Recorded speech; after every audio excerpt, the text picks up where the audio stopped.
Tools to growing your accounting business.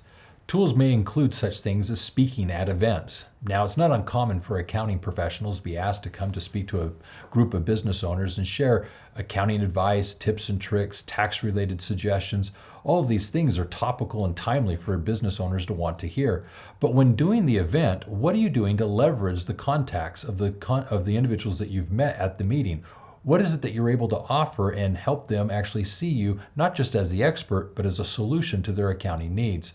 Learn more about how you can actually leverage these contacts and nurture them to the point of actually meeting with you one-on-one, and more importantly, leveraging your services to their benefit.